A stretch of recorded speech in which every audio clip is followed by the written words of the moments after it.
looking inside all of the big trends happening here this year. And I'm joined now by Nilay Patel. He's editor-in-chief of The Verge. Thanks so much for joining us this morning. Thanks for having me. So much at CES seems the same, big TVs. And then this year there seems to be a couple things that are different. But you've walked the floor. You've been here for many years, as have I. Yeah. What is new and different this year?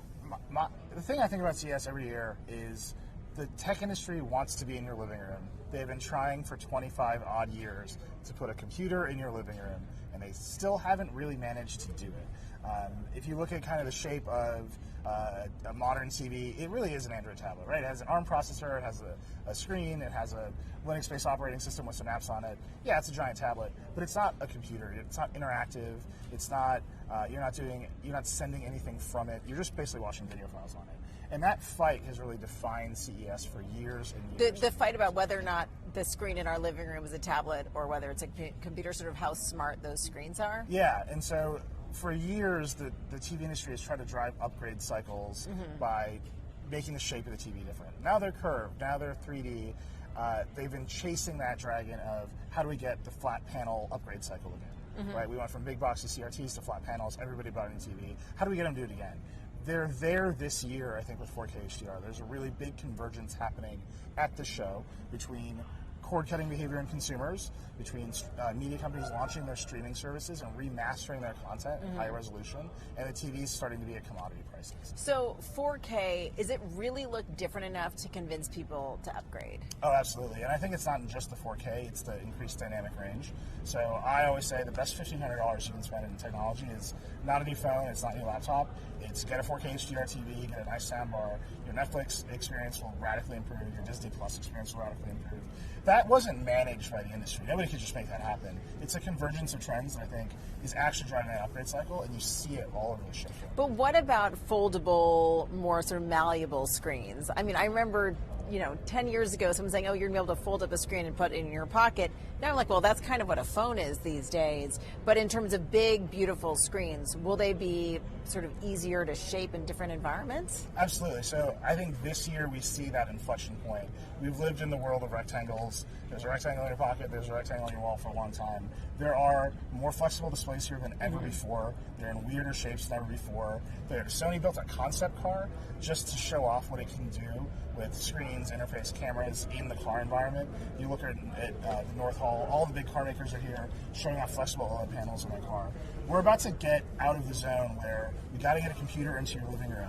We're about to get into the zone of we're going to put a screen everywhere in your house and actually turn your environment into a computer. One thing I hear a lot about in terms of why screens will be everywhere and the value of having screens everywhere is that 5G is going to make it easier than ever to live stream video, just like we're live streaming right now on Twitter, Facebook, and YouTube, to live stream video to any device wherever you are. If you're in the backseat of a car, if you're walking down the street, you'll be able to live stream because 5G is going to make sort of that capability seamless without buffering and all the frustrations that we have now.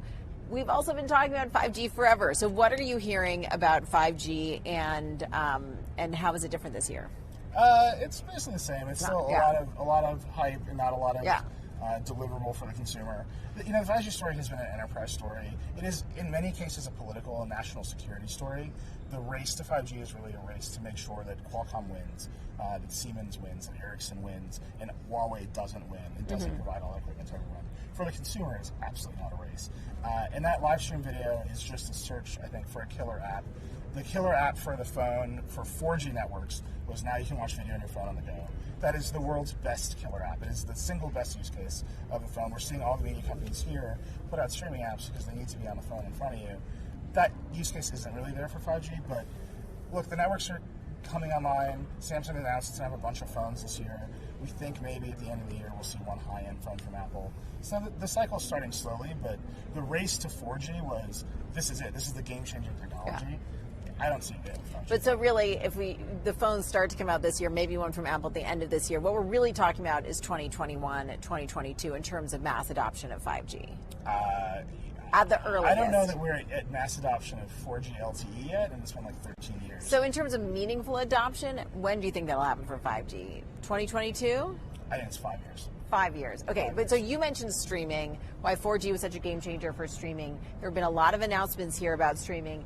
NBC Universal is getting ready to unveil its Peacock service, which is launching in April. They're doing a big presentation about that a week from today in New York. But here at CES, they announced this new platform to aggregate all their ad buying and selling across both digital and linear TV. This is the first time they've aggregated so much inventory into one place, and it's meaningful for NBC Universal because this will enable them to have the same kind of reach in terms of adults in the U.S. as a Facebook or YouTube or Instagram, but with better targeting than you have on TV, but also sort of more brand safety and premium content than you would find on a Facebook or a YouTube. So I thought it was interesting that they made that announcement here. CES has become a really important moment for the advertising industry over time. And then you also have Quibi, which unveiled more details about its service. This is Jeffrey Katzenberg and Meg Whitman's mobile streaming content company. We did an interview with them yesterday and got a look at that. So I'm curious what you think about sort of this next generation of streaming companies. I think it's notable, at NBC Universal's Peacock will have a free ad-supported version that's all about ad-supported streaming video. Quibi will have an ad-supported version, which will cost $5 a month. What do you think about this next generation of streaming services and the fact that I think this next wave is really going to be about ad-supported? Oh, absolutely. That's where everybody is. I think subscription fatigue is extremely real. I think Quibi, that $5 a month ad-supported tier, will very quickly become a free ad-supported tier. That's asking a lot of people to pay money and see ads. Look, you're not wrong in saying that CS has become really a show for media buyers, for advertising agencies. The race to figure out how to better target consumers, how to better reach consumers across new platforms, new use behaviors, or new use cases. It's furious here. You see the activity because no one wants to just give it away to Facebook and Google. No one wants to just live in a world where YouTube is your only option for video advertising, or Facebook is your only option for targeting, or Instagram is your only option for targeting. The brand safety piece, I think, it's underreported because it's honestly not that sexy to talk about. But the yawning desire of the industry to have a premium brand safe video environment that feels like television, but has the capabilities of the digital platform, is there. Whether that actually is correlated with any consumer demand, I think is the big question. But is it about consumer demand, or is it about just, advertiser potential? I mean, up until now, you really haven't been able, as an advertiser, to easily make a purchase to target people across different platforms. Do you think that NBC Universal's move even further in that direction will be a game changer or meaningful? Look, it's going to unlock a massive new set of eyeballs, right? So at least with that platform, you've already got the audience, right? And now we're adding capabilities to better target that audience. We're adding capabilities to say we can measure ROI on your spend everywhere you are, and we can kind of correlate it. That hasn't been possible across multiple platforms, especially television. Quibi doesn't have any. There's no audience there yet, and so you talked to Meg and Jeff. We had our meetings with him. And the sense I got was you're already talking about this like it's a success, which is something you have to do when you watch something. Going from 0 to 1 is hard, and you kind of have to believe.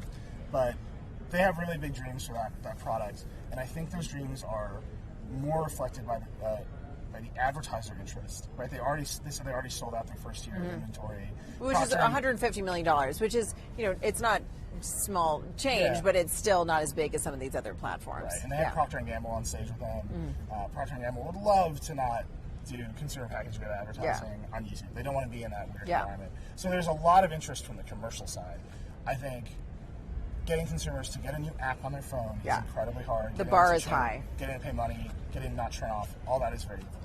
So you mentioned Facebook. Obviously, Facebook's brand safety issues have drawn criticism. Facebook now coming out again and saying, we are going to stick with our original plan and allow all political advertising without fact-checking it and without placing any limits on it. As Twitter has banned political advertising, Google has placed some limits on it. Is it a surprise that after they said, okay, we will think about this for a beat, that they've decided not to make any changes? I don't think it's surprising at all. Facebook keeps talking about this bill called the Honest Ads Act. This bill has been kicking around for 2 years. It comes up, everyone talks about it, and it stalls out again over and over and over again. What Facebook is looking for is cover. These decisions are remarkably unpopular. If you look at the audience behaviors on Facebook, the publicly available data that we have, the audience on Facebook is very conservative. Right? Fox News content gets shared more than anything else on Facebook. So if they make a bunch of rules internally on their own dime and say, we're going to fact check ads, and then you have a pretty irresponsible campaign in the Trump campaign, and they sort of ding Trump more than whoever the Democrat is, their own audience is going to rebel against them, and they have no cover from regulation saying, well, we have to do it. Interesting strategy, but it'll be interesting to see if they end up changing their mind again. But so before we sign off, I have to show you what I thought was the coolest technology I saw here, because I've seen a lot of giant TVs, but this is a brain sensing device. And do you want to try it on? I definitely want to try it on. So you put this on your forehead, and this is basically looking at your prefrontal cortex. It's from a company called BrainCo. This is called the Focus One, and I had demoed some technology like this. So you want it to be really on there, but I demoed technology like this maybe 10 years ago, and the whole idea was here. You go and make an even here. The whole idea is that it was supposed to enable you to do one thing with your brain. But what this does is it tracks how focused you are, and so BrainCo is putting these devices in schools.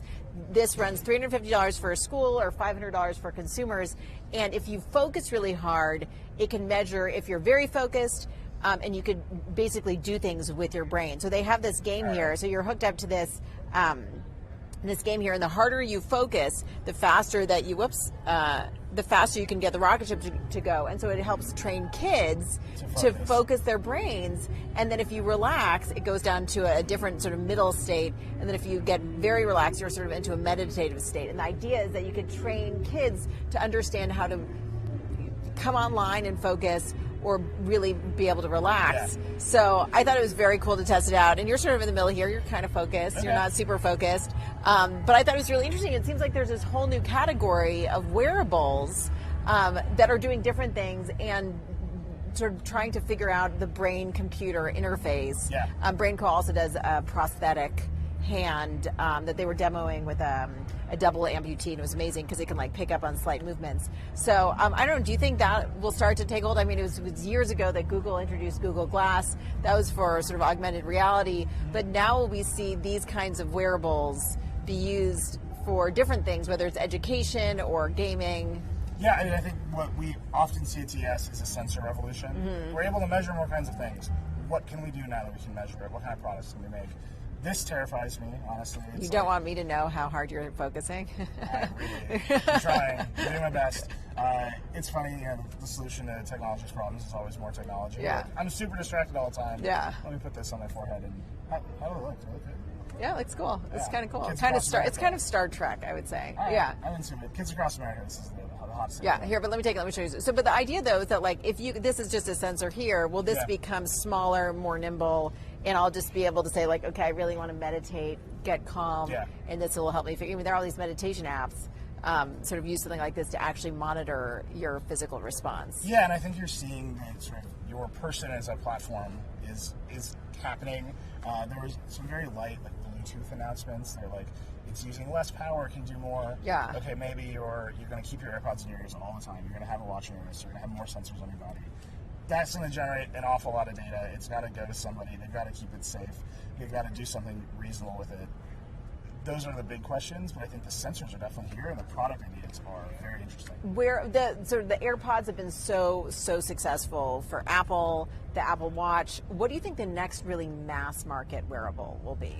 The next, I think, mass market wearable definitely looks like some sort of display. It is the holy grail. You mean like a glasses? Like a glasses. Yeah. Whether anybody wants to wear glasses all the time, or whether they come up with a different way for you to access a display all the time, is by far the holy grail of this industry. Everybody's working on it really hard. They're not close. Years away. Maybe we will get another sense of what that will look like, though, next year when we inevitably come back here and see many more giant TVs and some other really cool stuff. First week of the year. We're always here. Thank you so much for talking to us here today.